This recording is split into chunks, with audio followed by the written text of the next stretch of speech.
Okay. All right. Welcome everyone. Bienvenidos, bienvenidas a todos. Welcome to this episode 26 of Reimaginar lo Humano. I'm very happy to have this conversation on a very important and current topic. So I'm very, very glad to have with us a psychologist that I admire a lot, someone that I've known for over a decade now, and his name is Dr. Daniel Ellenberg. So I'm going to introduce Daniel briefly. Daniel Ellenberg, he leads the Compassion in Men and Boys working group of the Global Compassion Coalition. Daniel is the founder of the program Strength with Heart, a men's group that offers workshops, and he is also a past president of the American Psychological Association Division on Men and Masculinities. He also leads the Men and Compassion Initiative through the Greater Good Science Center in California, and he serves on the board of the Wellspring Institute for Neuroscience and Contemplative Wisdom, as well as on the advisory boards for the Global Compassion Coalition and the APA Future of Work. As director of the Rewire Leadership Institute, he provides leadership and coaching and works with teams. He is also the co-founder of Relationships at Work, where he conducts his therapy practice with individuals, couples, and groups. So Daniel, welcome. I'm really happy to have you with us today. I'm happy to be with you all. So before we delve into the topic of compassion and mental health in men and boys, we're going to do a brief practice, a very brief meditation practice. I'm going to guide this in Spanish. So if you want, you can go to the Spanish channel for this one. It will be just 2 or 3 minutes to settle ourselves in the moment and be open to what we're going to discuss. So we're going to do this brief practice. I invite you to straighten your spine.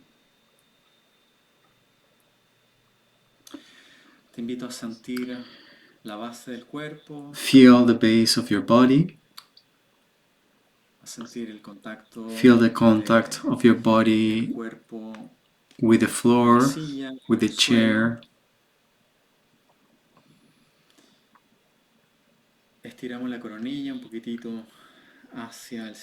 We push gently the top of the head towards the ceiling.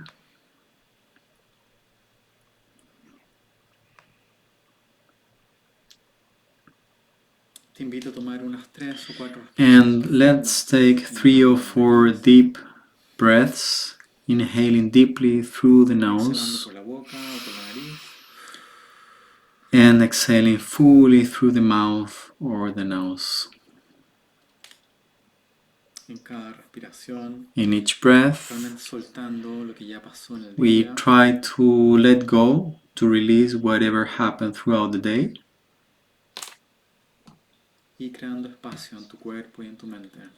And we start creating space in the body and in our mind.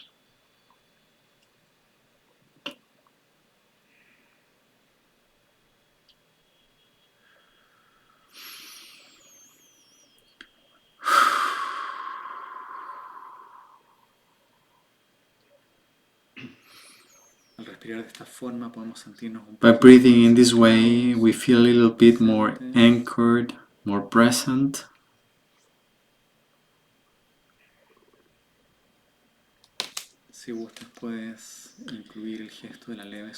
If you want, you can include the gesture of the inner smile, a soft smile that relaxes your face and your chest.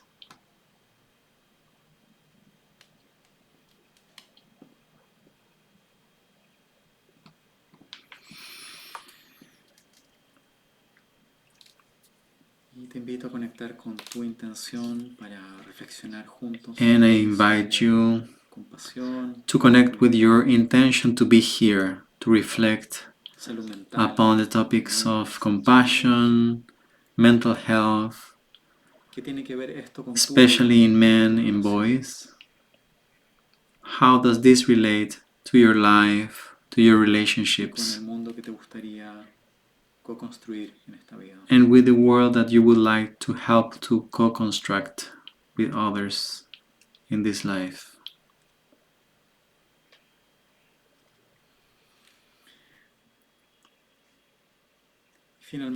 Finally, we can connect with the joy of being able to get together around a constructive intention with friends from all over the world and to reflect about this topic so potent, so beautiful that we're going to address today.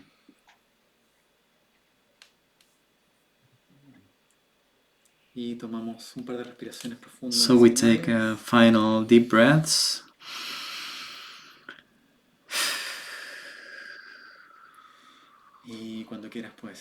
Whenever you want, you can stretch your body, you can move, maybe yawning also.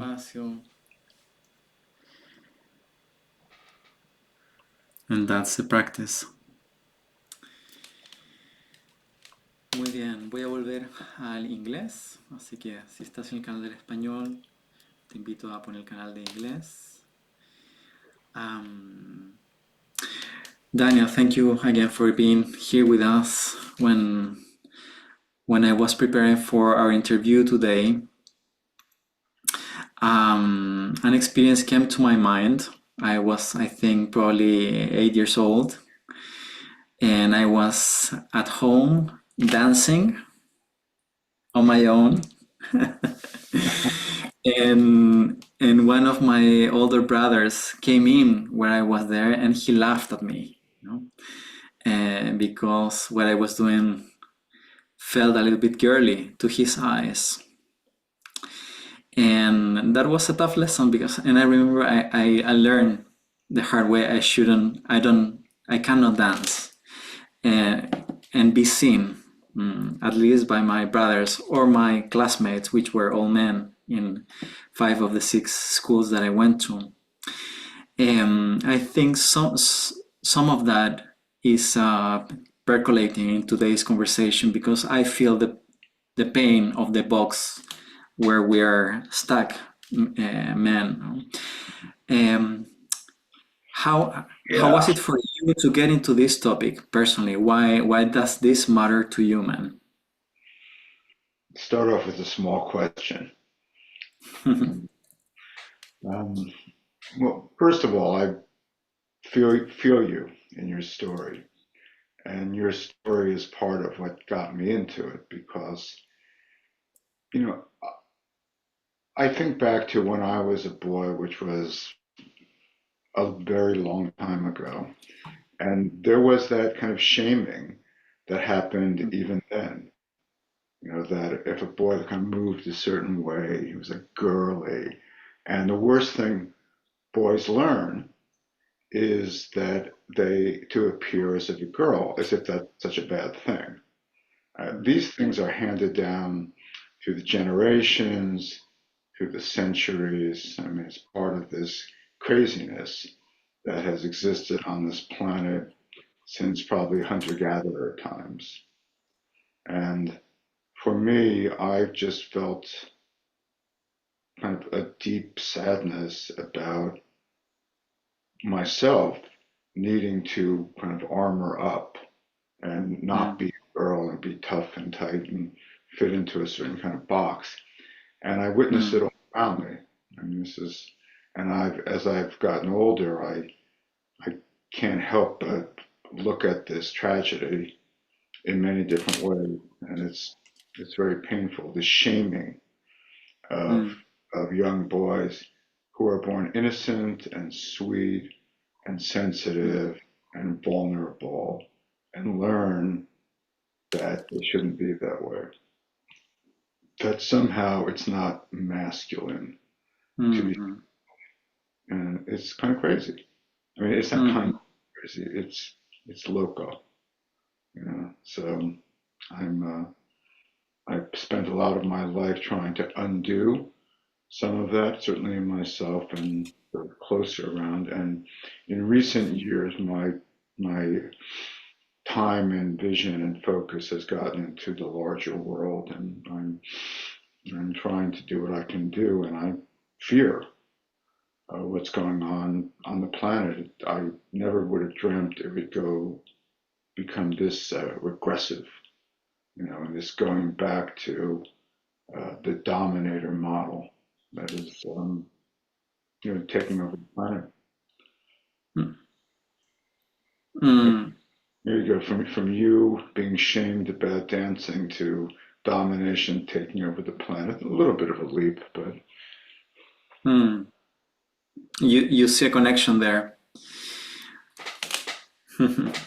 So do you think a little bit of a technical point? I don't know if you can get a little bit closer to the mic. yeah, I can. Just a little bit. How is that? Is that better? Yeah, I think it's better. It's going to be easier for the translator too. Yeah.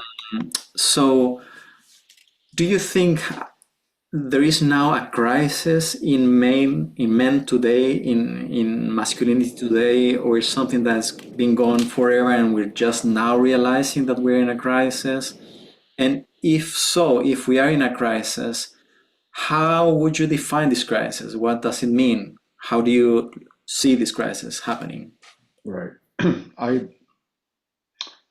I think it's been going on for a long time, very long time, and it appears to be getting worse. And part of how it's gotten worse, I believe, is through social media. You know, it's oftentimes the things that are going to free us that tend to enslave us. And we just don't see it. It looks so great at first.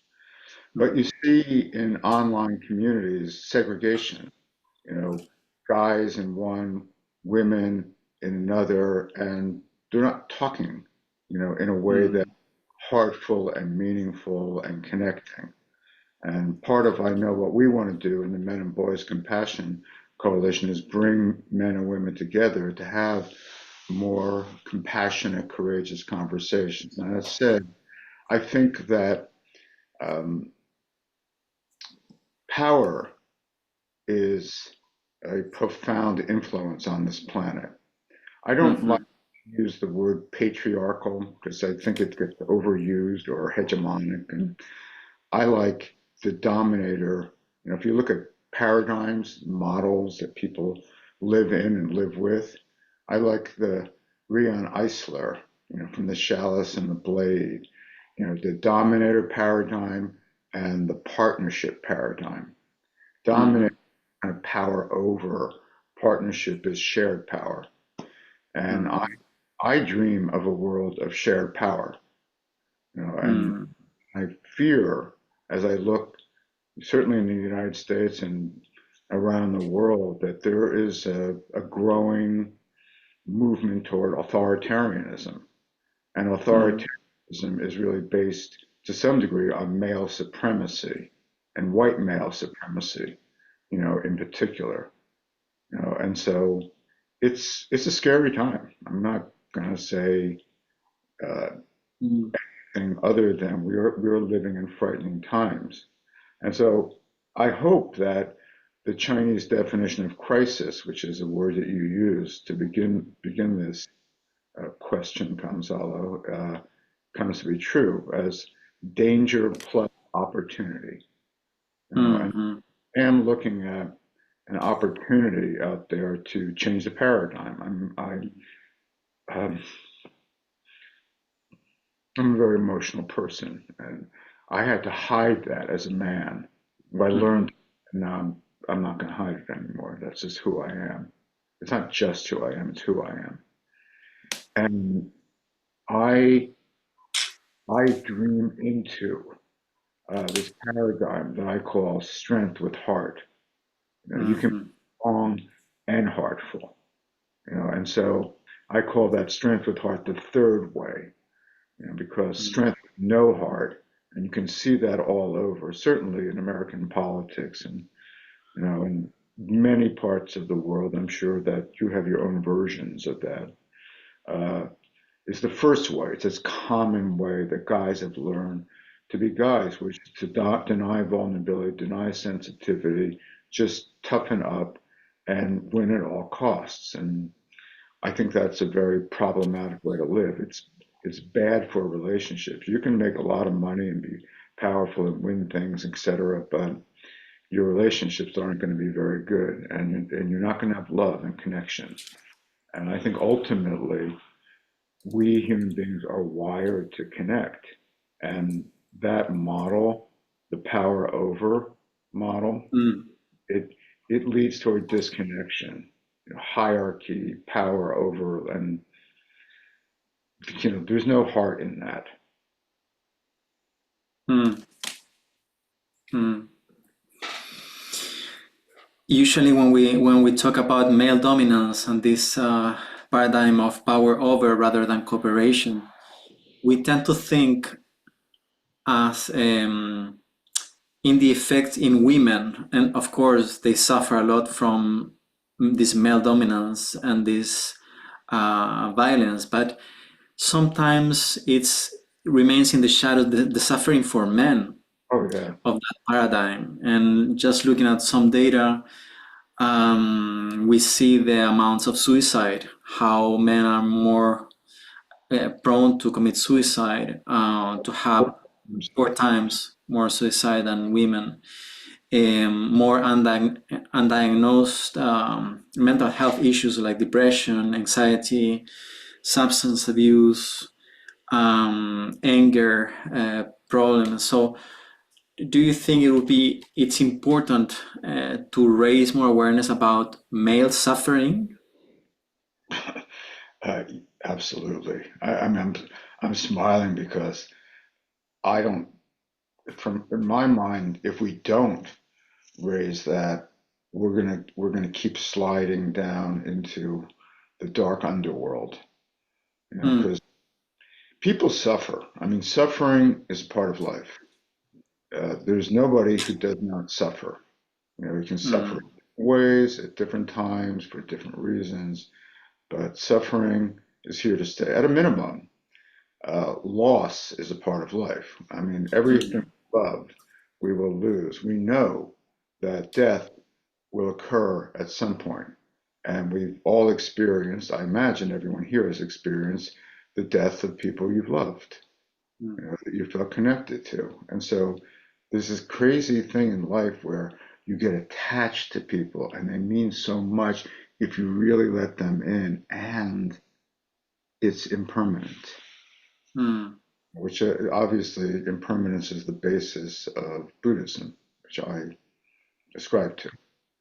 And it's very hard to kind of open up in the deepest of ways and connect, knowing on some level that that will end. And certainly for little boys who learn to stuff it. I mean, there are just these crazy beliefs that exist that somehow little boys shouldn't be held so much, shouldn't be nurtured. They cry, and it turns out that little boys are super sensitive. I mean, anyone here who parent of a little boy, or was a little boy at some point has seen this extreme sensitivity. And then you start to notice through school, through church, through the larger culture, through just the bigger influences, they start to kind of shut down and develop, as you're talking about, Gonzalo, this box. And that the vulnerability starts to get protected because that vulnerability has been shamed. And that into this tightening and a disconnection. And disconnected boys are suffering boys. And when boys suffer, they tend to they tend to bestow, shall we say, suffering on others. There's an African proverb that the boy who is not embraced by the village, this really gets me. The boy who is not embraced by the village we'll burn it down for the warmth. Mm. And I do think that there is this tragedy that these little boys get shamed into being these little warriors, and then what do they go out? Hurt boys hurt others. So hurt boys hurt girls, hurt boys hurt men, hurt women. And so if we don't deal with the fact that we're hurting boys and we're hurting men also, we're not going to change the way this planet operates. And part of my challenge is that I see so much binary thinking. Like, well, we should be just thinking about girls and women. We should be thinking about girls and women, absolutely. Like, like as if you can only focus on girls and women or boys and men. And it's crazy. It's completely insane. And I see it everywhere. And so my focus has been on boys and men, but I love girls and women. I'm in a long time now. I mean, it's not anti-women. And I think that it is Right. that there are parts of the men's rights movement that are anti-women. I mean, I've been in some very weird contexts, and then I see people who are other contexts where they hate men and men are bad and men are wrong. And I'm just like, we're Yeah. all suffering out here. I do believe that men cause the greatest pain on the planet. I don't think there's any question about that. Men can be extremely violent. Most men are not violent, but most violence comes from men. And it turns out that most violence that comes from men actually goes toward other men. I don't think that gets talked about enough. There's a lot of violence toward women, but there's a lot of violence toward men by men, also. And so it's like, why do men become violent? If we're only going downstream, pulling bodies out of the river, that's one thing. But we have to go upstream and see how are these bodies getting thrown into the river. And that's where we're going back to early childhood, because this stuff around learning, teaching boys to become soldiers, warriors, you know, tight and having no vulnerability is just crap. And I'm just tired of it, and I feel powerless many times, but I also feel ardent and kind of focused on trying to do whatever I can to make a difference. Mm. Mm. Yeah, I would like to underline what you just said about the tendency to frame these problems in a binary way. Many people misunderstand feminism as an attack against women. Against men, sorry, against men. Feminism as an attack toward men, and then taking care of being concerned about men's well-being can be misunderstood as disregarding female suffering. And what you're saying is that we inter-are, as Thich Nhat Hanh would say, we cannot become whole and healthy if we do not understand that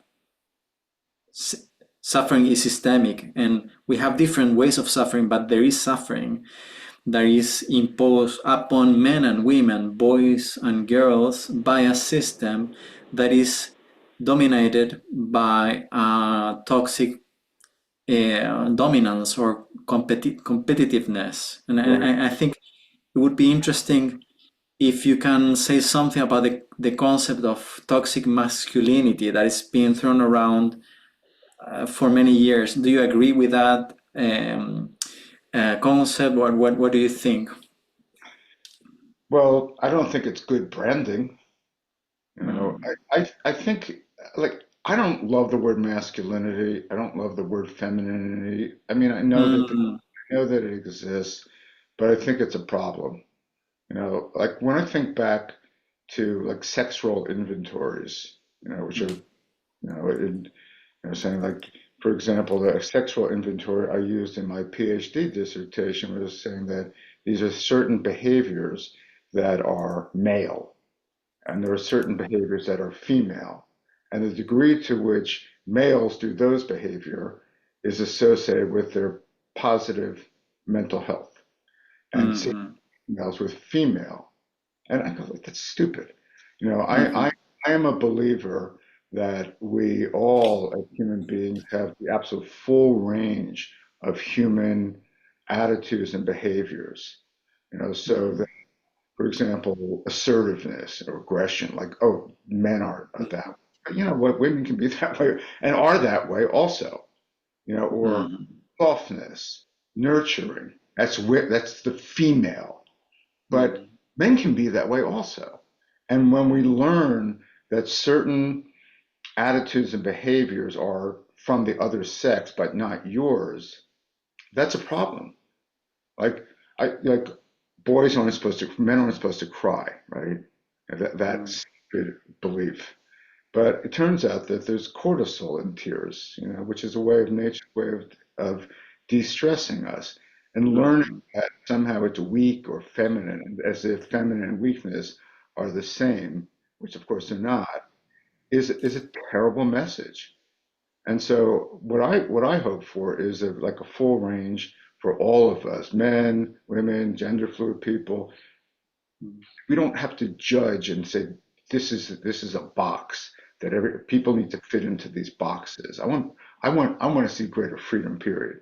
So toxic masculinity, which I know has been thrown around, is a term I dislike, because most guys hear anything before masculinity as there's something wrong with them as guys, and that's a bad message. You used the word toxic competitiveness as you were introducing this, which actually is a term I resonate with. I know I may have heard that from Paul Gilbert, originally. I'm not sure, but he's the one who I think was sort of really talking about that, and I agree with that. And I think that competitiveness gets shamed, but we don't distinguish between a kind of healthy competition, and we're competitive. I mean, or toxic competition. And so I think one of the things that is super misunderstood, it has to do with context. So, for example, if you're playing a sport, well, guess what? Someone's going to win and someone's going to lose. That's a competitive context, right? But like some guys learn that everything is a competitive context. So they play a sport and they were trying to win, but then they go home to their marriage and they're trying to win. Like that doesn't work well, because if you're living with someone who you beat, you get to live with a loser, and that loser will find a way to get back at you, and so it continues this kind of acrimony, and fighting, that persists. And so I don't see how we come to a place of mutual respect, care, connection, and true equality if we're always trying to win. Now, certain contexts, again, you're trying to win, but like you're done. Okay, how can you connect? And I think, like in America, I can't speak for your countries, but certainly in America, there's so much focus on winning, winning, winning, winning, winning, like in everything. And it's like, why are we not focused on connection, love, heart, compassion, when safety, not this threatening stuff all the time. And again, all of that stuff leads people to feel unsafe. Their threat mechanisms are on super alert. And when people feel threatened, guess what? They become defensive. Fight, flight, freeze, appease. Unmitigated threats always trigger defensive reactions. And defensiveness is the biggest problem, because we're all different when we're in an open, safe, caring, loving space versus when we're in a defended, tight, threatened space. We're completely different beings then. Animals are also, we are animals, right? We're human animals, or humanimals. Daniel, something that have come up in this conversation is vulnerability as something key, it's really hard to connect, which we need a lot. We need to connect. To connect, we need to be real and vulnerable. At the same time, as men, we are taught not to be vulnerable because we posit vulnerability in an opposition to strength. So if you're strong, you're not vulnerable, and if you're vulnerable, you're not strong. So I think that's a false dichotomy that I like you to explore. And also, if you can say something about the fear of vulnerability, but also the fear of shame, and in terms of limitations to compassion in men. Well, you're asking a lot of the big questions. I did note, Gonzalo, you sent me some questions that people had had before, and I thought, boy, this is an amazing group of people that will come up with it. They're very high level questions, difficult to answer because they're so complex. But I'll take a shot. You know what you said.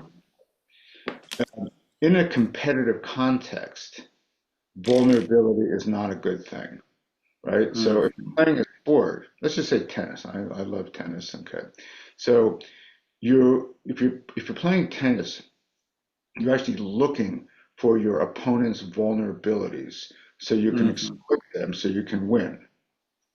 So I mean, so you don't want to have vulnerabilities. You want to protect your vulnerabilities. You want to, you know, they're not an asset to you. They're a problem because they will lead to you losing.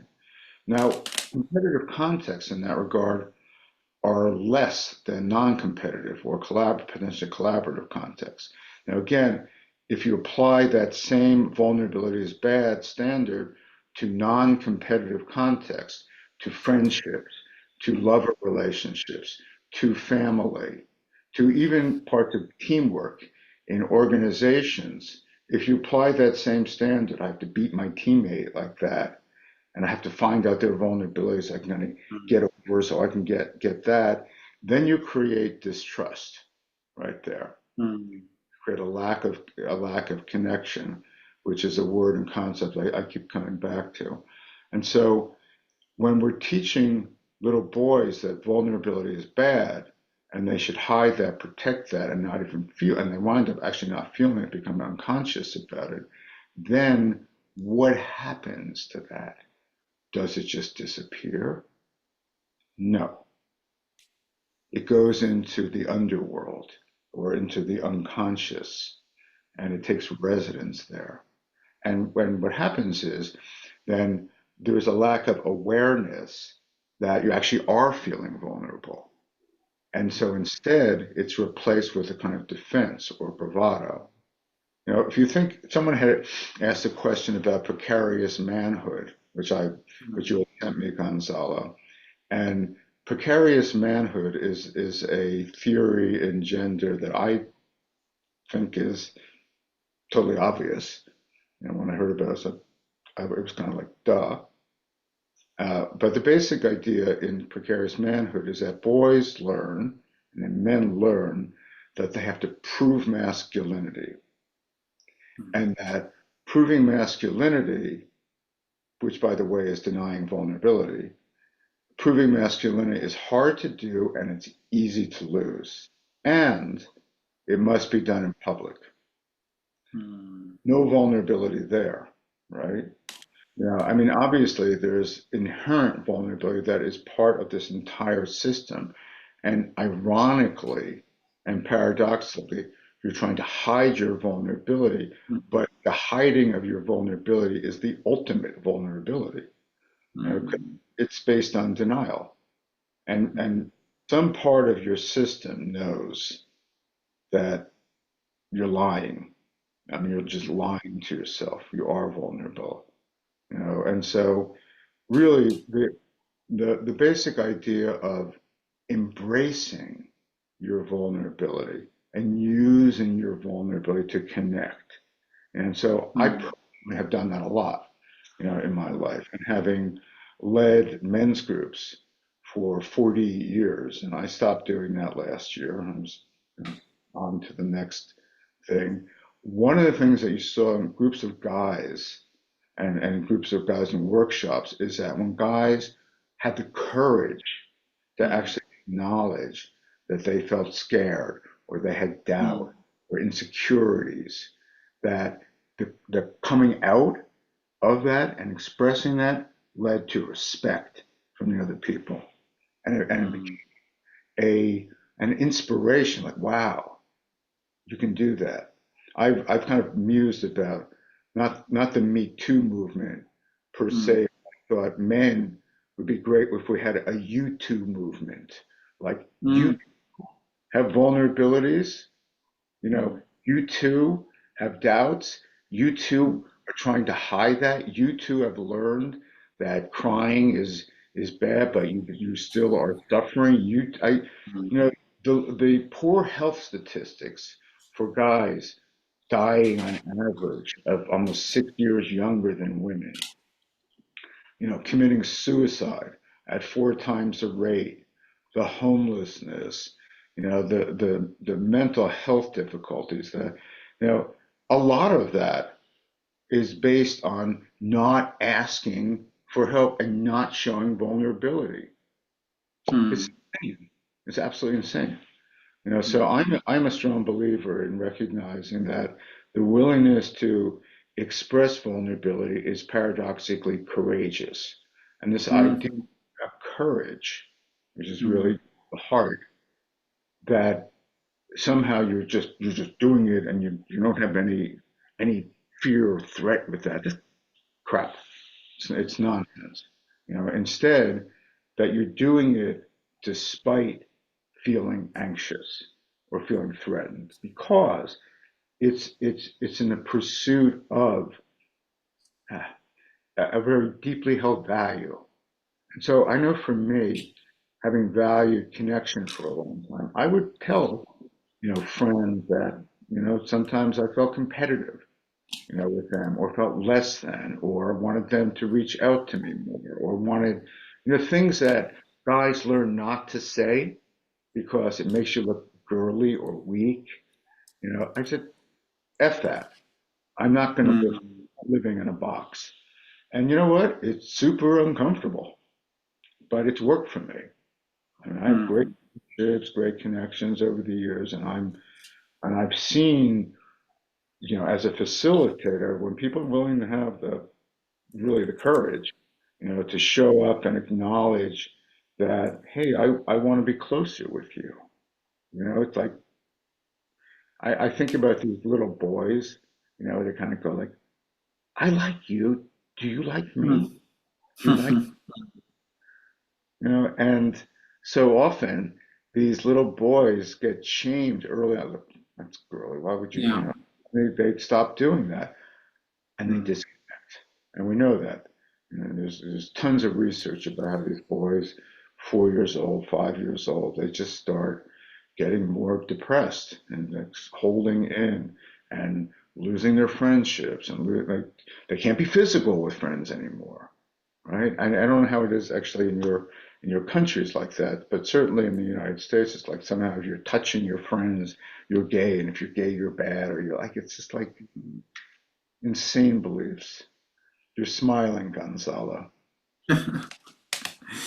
Yeah, I was remembering when I arrived in the US. I lived there for 3-4 years doing my PhD, and I felt the cultural change coming from Chile, where I think in Latin American countries we are a little bit more expressive with our feelings, and we're more tactile also. So, and getting there, even in California, where people are a little bit more hippish and expressive, people wouldn't touch, hugs were different, more stiff, and just hello, goodbye, and really the sense of boundaries and space is very, very different. While I was listening to you, I was remembering this poet, David Whyte. I'm sure you've read David Whyte, and he has this concept that I really love, which is robust vulnerability. Have you heard that? I haven't heard Which that, kind but I like it. of, isn't it beautiful? Because kind of bridges it transmits the idea that really to be vulnerable is a sense of robustness in it. You have to be robust to express who you are and to be real in terms of what you feel. And I think we have confused strength with violence and dominance. And when we see these days these very histrionic world leaders that are very violent, one can smell fragility. It's isn't it paradoxical? We see these guys with chainsaws and fire everyone and being dismissive of everyone, and one can sense a lack of robustness there. I see fragility in using violence, and I think nobody that feels secure in their own skin, at ease in themselves, would need to be violent to to get across what they think. Right. So I think we're living in paradoxical times in that sense. Yeah. But we're not going to get into politics because we're going to get stranded in that in that direction too easily. Well, I mean,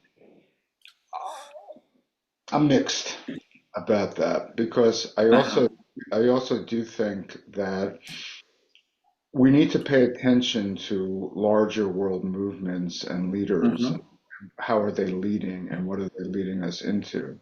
And to be mhm, aware of that and to create a sense of ongoing connection with people and not to avoid that. So I'm not here necessarily by trying to talk mhm, about politics, but I mhm, do think about it in terms of leadership, and mhm, how people are influencing other people and the power of influence and the power of even what's going on the internet with the manosphere and these online communities, which are taking guys who just don't have any sense of grounding or any sense of purpose or direction or their own strength for that matter, and saying, here, come over here.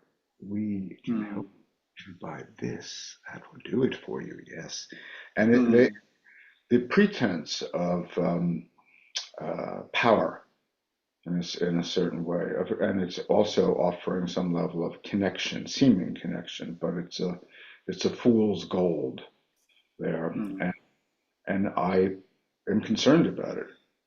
I mean, mhm, I really have a vision of helping to create a super huge online community that's based on compassion and pro-social relationships where men and women can have meaningful, compassionate, connected relationships and not have all this vitriol. Like it's just mhm, like the algorithms love hatred mhm, and and greed, and they mhm, just keep pulling in these directions that leads people into the less evolved parts of their nature, mhm, and so mhm, in some ways it all kind of fits together, these giant systems here. And mhm, I tend to think a bit archetypally or mhm, mythologically, and I'm, obviously the modern myth in movies is the biggest one, I believe, has been Star Wars in the last number of years, and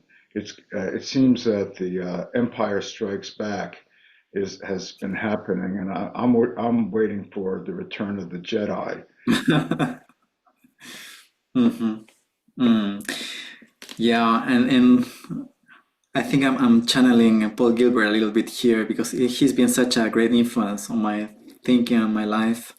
But if we think about us humans as biological beings, as primates, extremely social species, we are constantly mirroring each other and giving each other permission to be in certain ways. Yeah. And we pay a lot of attention to hierarchies too. So of course, if we have powerful men being violent, being misogynist, being xenophobic, and so on, that gives a huge sense of permission for everyone, including kids who see these powerful men as model, to be misogynistic, to be cruel to each other, to be callous, so Paul Gilbert would say. But the opposite is also true, as you said before, when one person, one man, for instance, is strong enough to be vulnerable, that sends a signal that it's safe to be vulnerable Exactly. also. And I had that experience myself when I share about my own mental health struggles, for instance, in a public space. Instead of, although it felt risky at a point, I've always got in return validation, not deprecation. And it seems to happen all the time, that because everyone is suffering, really, we're suffering openly or closedly in isolation, but suffering is there. So when we create spaces where we can say, you know what, I suffer from this or that, or I'm fucking afraid of what is going to happen in the future, or whatever, and we don't fit in the strong role of fearlessness and strength, that that creates a space that is safe for others to share their own vulnerabilities. Absolutely. Absolutely. I remember I spoke at the 2018 American Psychological Association convention, and I almost broke into tears. I've had a couple times here today where I started to feel something, but there was even more because I was telling a story about something that really moved me, and it was like people were, I think, stunned. They're not used to seeing someone who's a professional, be so open in a very professional context. We're psychologists, which I think is a bunch of BS myself and that stuff. But to me, when I see you, Gonzalo, and I can see that warmth in your eyes and your kindness and your openness and your vulnerability, that's beautiful. I mean that creates a sense of connection and community, and if you were like, here, let's get to the next question, and it's just like I wouldn't feel you, and we're sentient beings, which one we're like, you want to feel each other, and I would like, living in a world where people I never like as a kid, it drove me freaking crazy because I saw people like being like these automatons, and I'm like, what's going on? Like nobody's talking about it, and it's like, what? I mean, talk about mental health problems. I really went into the very dark underworld as a boy because I felt crazy, and to actually have people to speak to it and express what you're talking about, it would have been an oasis in a desert to me. Yeah, yeah. I mean, if in that regard, I think each one of us can be a little refuge for someone else Exactly. in the way we show up, mm? Because that we can open each other's imagination in what is possible, actually. Um, I remember 12 years ago when I was writing my dissertation, and I titled it "Cultivating Healthy Minds and Open Hearts." I got a lot of resistance from faculty that I put the word open heart in a Right. title of a PhD thesis, because it was like, Right. what is that? What is all that all about? You're being too hippie even for ITP in California, or yeah. But it went through, and it's there, and I mean, it's been my work for the last 15 years that what unfold after that. So I think we need to open the imagination. That's why I call this space Reimagining Being Human, so we can expand a little bit the scope of what's possible. So I want to bring you a little bit closer to earth, and let's think about people. You close your mic, Dan. I said, where do you think I am? Do you think I'm floating around? So I'm going to push a little bit. So imagine I am a man that I feel trapped in this outdated paradigm, that I have to be stoic and strong, and I'm here to defeat and conquer. But I'm starting to feel that not everything is going well for me, and I'm maybe having some symptoms of anxiety and so on. And I come to you to a workshop or to as a client to look for help. Like, what would be my first steps to work with this boy box that I've been growing and living for decades? How do I start doing some change in my life? Well, you know the saying how do you get a light bulb to change? You know how many steps it take to change a light bulb, and the answer is that the light bulb needs to want to change. And so Mhm. it would really depend on your motivation. I'm not speaking to you right now. I'm speaking about, and then I'm going to speak to you. You know, so I would be looking at what's your motivation to change, because there's obviously some resistance to it. Because for Mm. you to evolve, I would believe, as a person and as a man, you're going to have to face your vulnerability, Mm. plain and simple. And since you've been conditioned to not do that, there's going to be an immediate resistance and hesitance, but you're suffering.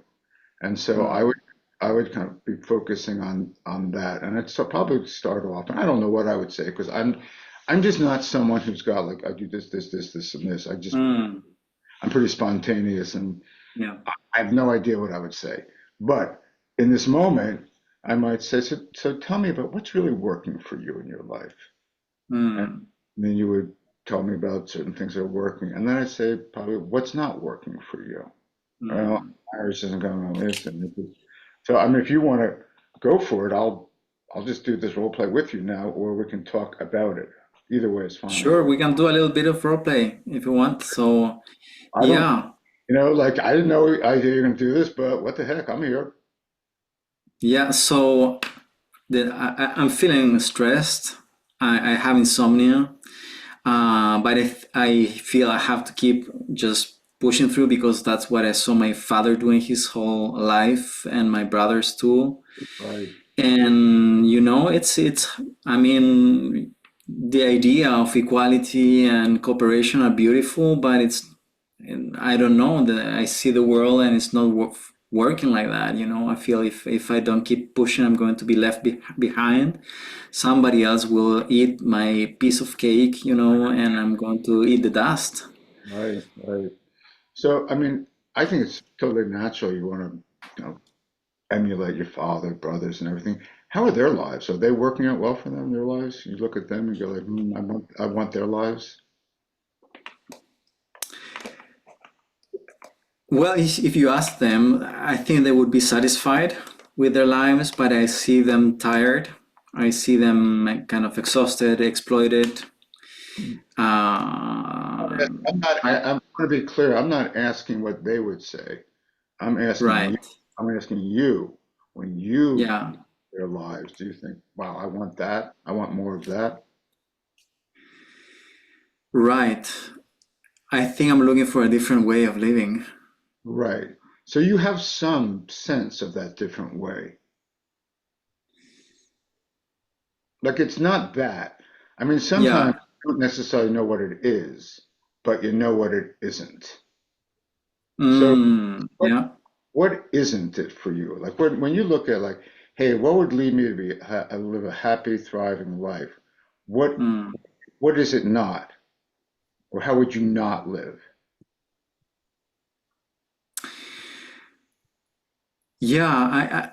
I wouldn't want to live without being able to connect with myself and others truly. I wouldn't want to live in a way that I die regretting not having connected more fully with life, with myself, with the world. Right. I wouldn't want to live in a way that supports or endorses any kind of violence in my way of living.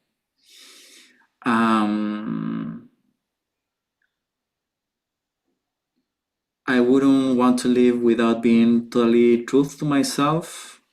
I want to be sincere. I want to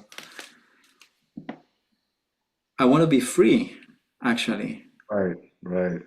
What would that be like to be free? I mean, that of all the things you just said, that grabbed me the most. The other things did. I'm just curious about what would that be like to be free?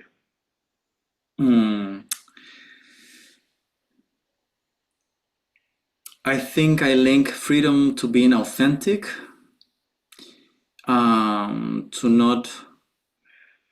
to not be worried to create a posture in life just to please Right. somebody else's view of myself. Also, it's the freedom of being creative with my life instead of needing to fit in somebody else's shoes. So when I hear you say that, I mean, first of all, I believe you. And second of all, I think about when being authentic is about how do you get your insides and outsides to match, to be congruent, and so I'd like to hear a little bit more about your insides because we can hear about your outsides in a moment, but your insides, what feels like what's really true for you inside? Hmm.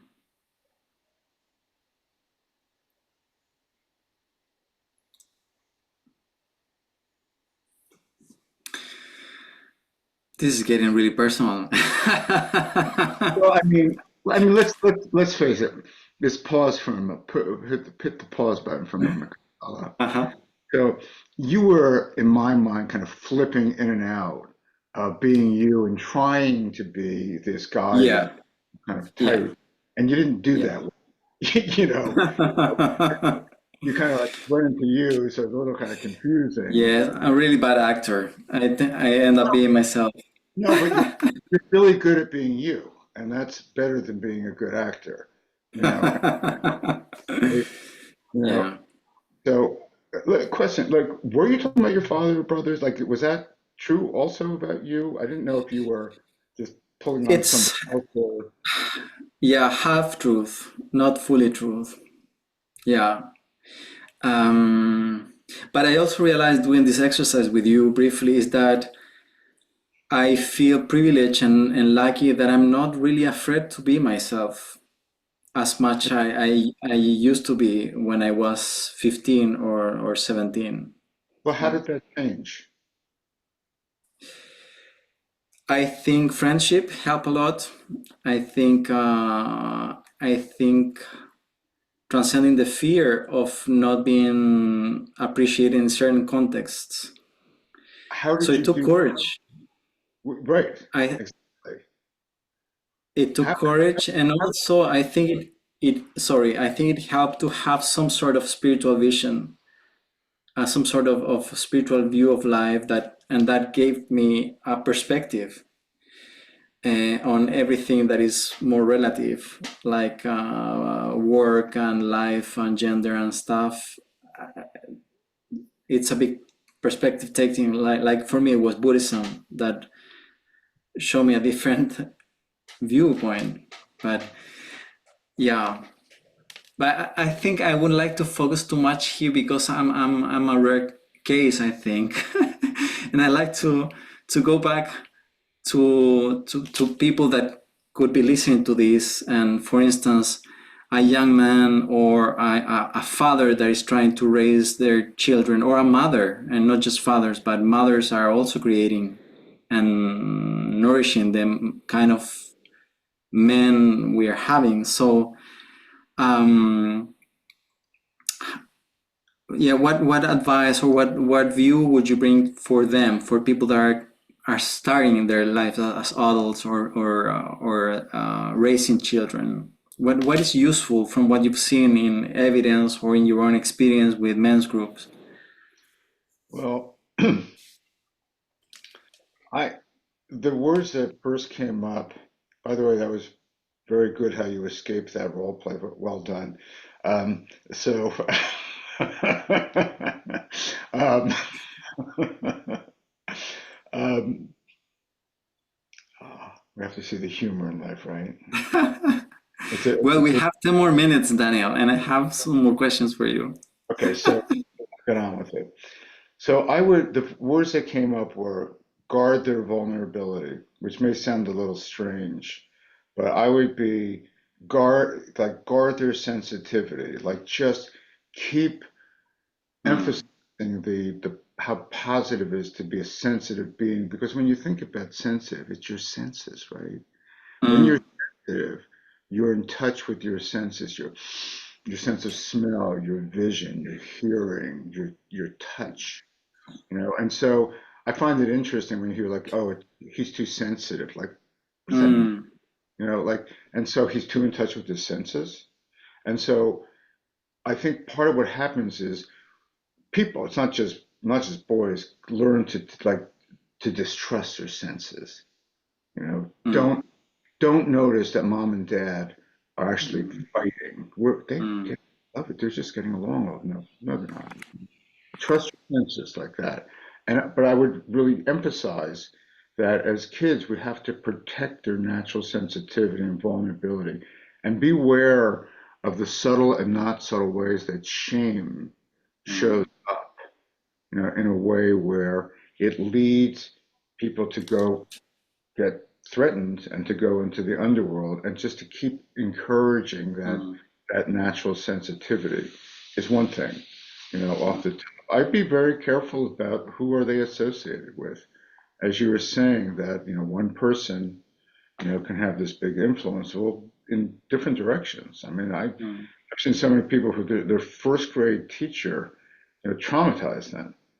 You mm, know, mm, pay attention, who the teachers are, who the parents are, the friends. Like, be aware of the kids' environment, because the kids are like sponges. We have a term about the brain called like psychoosmosis. We take in all these messages from the permeable membranes of the brain, and once in, they take residence.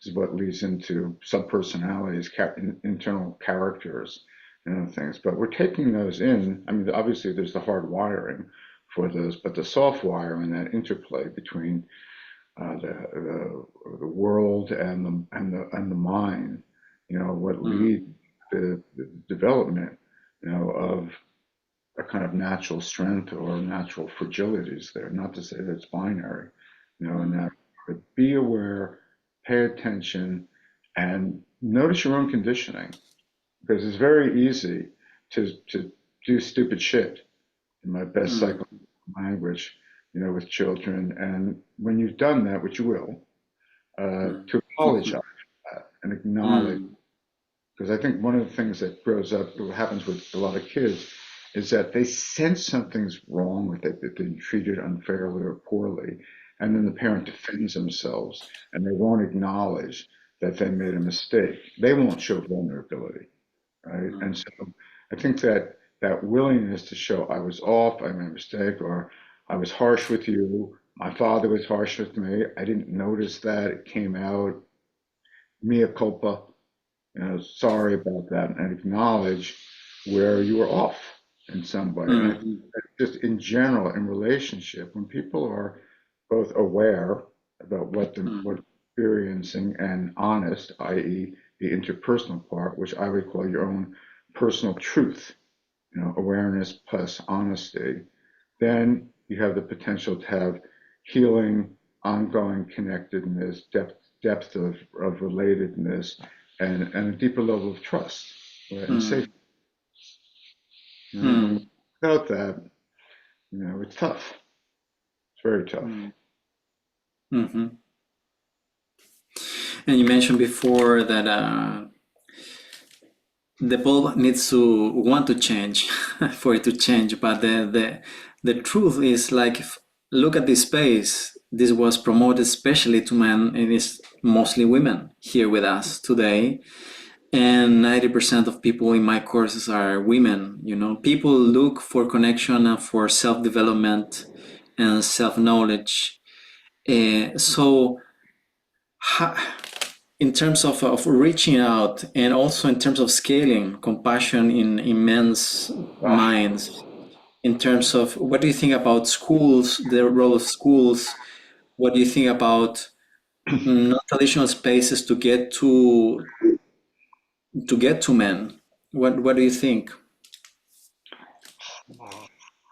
I mean, I did notice that when I saw the group of faces and names here, that it was 80-90% women.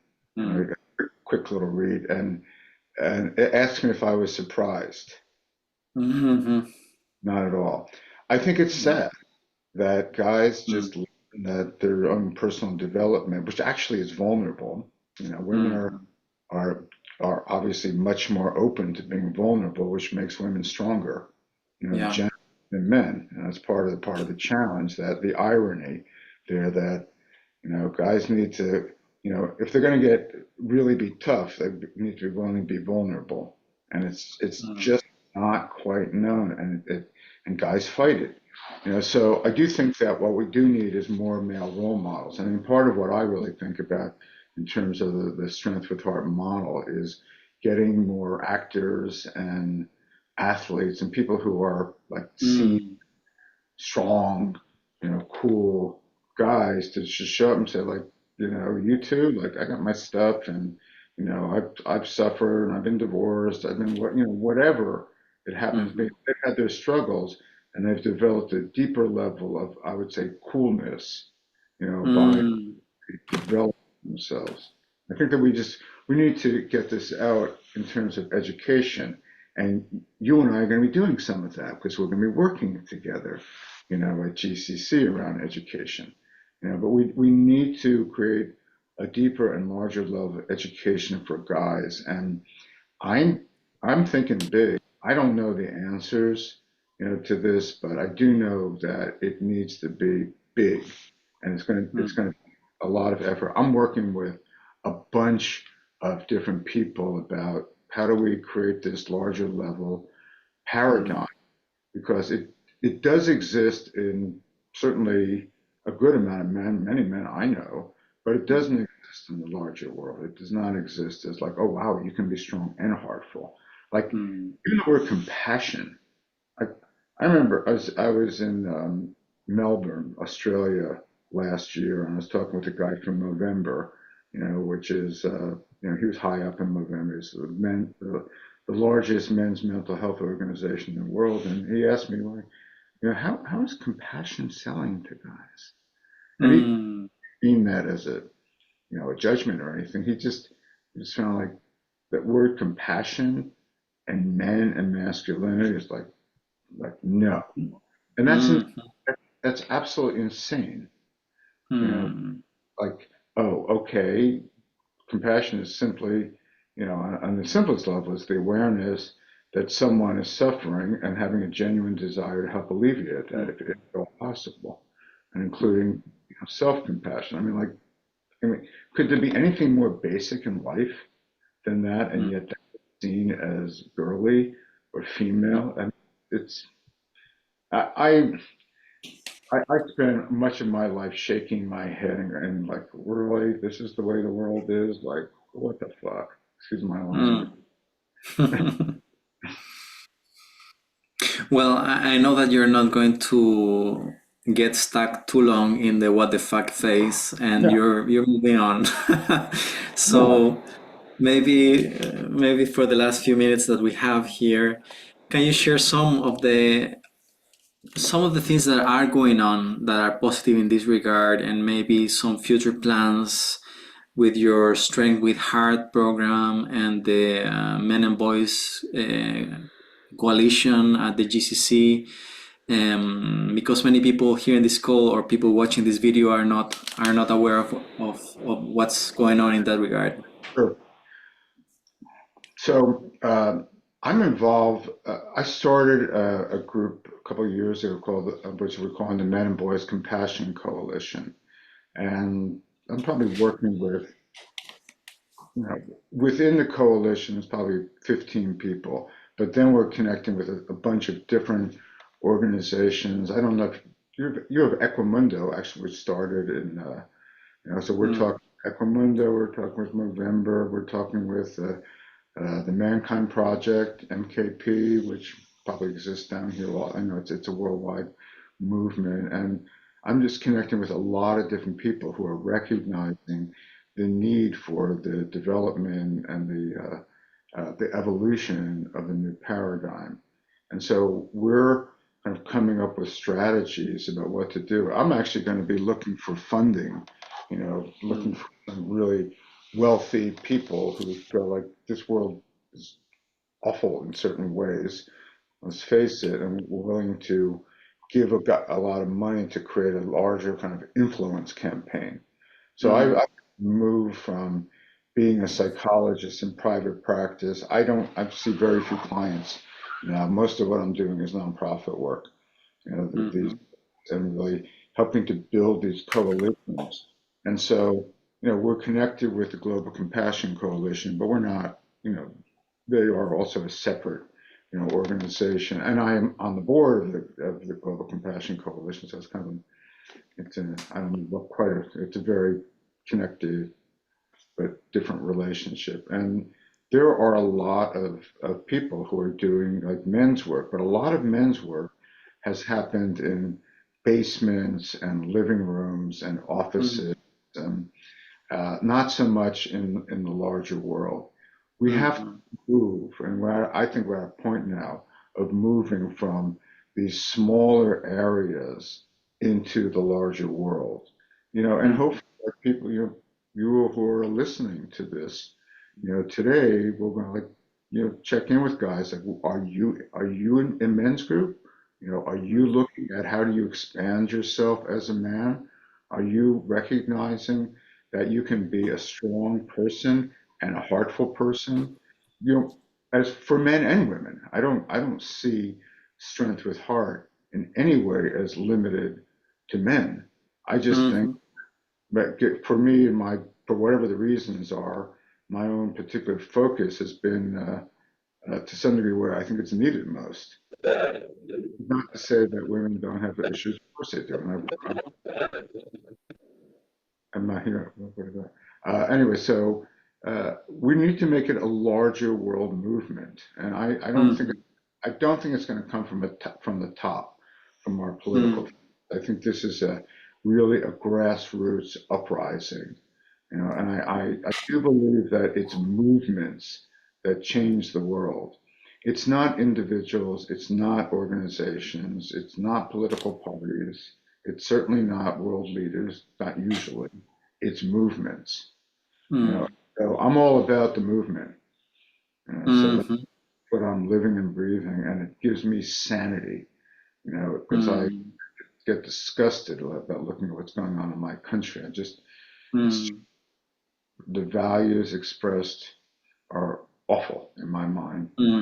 I feel some level of insanity because I have such deep connections, and we're working together on trying to make a difference on this planet, and we need to. It's kind of all hands on deck right now. The planet is threatened. Yeah.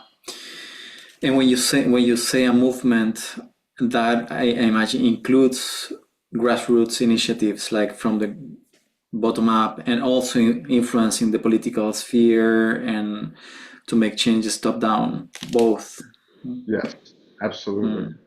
I mean, in my country, the Democratic Party, I know you didn't want to talk about politics, but here we are, has been terrible with men, particularly white men, and it's been so focused on people of color and women, which is important. Again, I always have to feel like, yeah, of course, definitely. But like men have been seen as persona non grata, and especially white men.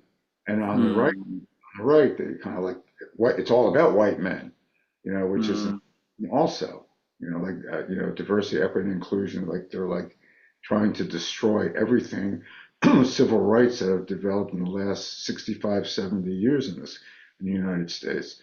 So there's nuttiness on both sides, in that regard. So I'm not necessarily trusting political parties very, very much about in terms of the evolution that we really need to do on the planet here, because it's an evolution of consciousness, and how do we really, excuse me, expand to include?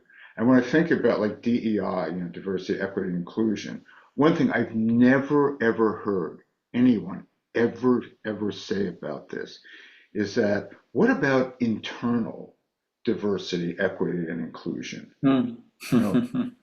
If we're not including diverse aspects of ourselves, how on earth are we going to be inclusive of other people's diversity and include them and be equitable with them? I don't see it happening. So to some degree, the inner work has to really happen. And in general, women have been much more courageous and much more willing to do that inner work. Men have been more threatened by it.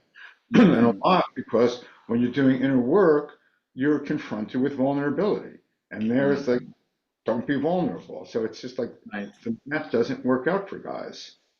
And I'm trying to go like, you got to do the work. You don't go, if you don't go inward and if you don't find residence and resonance within yourself, you aren't going to create it in the world. You may have power in the world. You may make a lot of money and own a lot of buildings, but you are not going to be strong. Yeah. We have work to do, Daniel. Yes. And thank you for the huge amount of work that you've been doing for decades already on this topic with a lot of heart. And yeah, embodying what you're preaching and teaching others. So thank you for that, for being yourself, for being real. As our mutual friend Rick Hansel would say, you're the real deal. That's he's a real deal. So thank you so much. Thank you, and thank everyone here for listening. Good being with you. And for those of you who happen to live in Barcelona, give me a holler. I'm heading to Barcelona in a month. So in Barcelona, and parts of Spain, there. So looking forward to it. Are you giving a workshop or something in Barcelona? No, it's pure vacation. Yeah. I see some people here that are in Spain. It's 12:30 p.m. At night over there, so they stay up late to listen to you. Dear Daniel, thank you very much. Thank you very much for your time. We'll have this video in English and in Spanish to share afterwards in YouTube. I'll send you that later. Great. And I'm going to bring ourselves back to the big group, so we can see everyone before saying goodbye.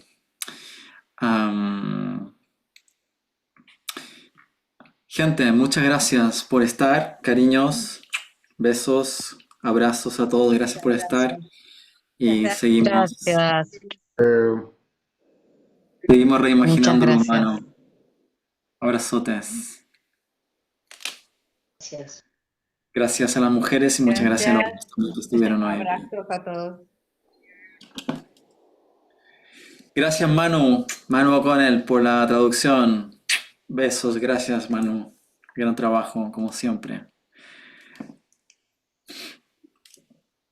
Nos quedamos con más ganas. Sí, se quedó corto, ¿viste? Excelente, excelente. Bueno, muchas gracias. Gracias, Manu. Thank you. Muchas gracias.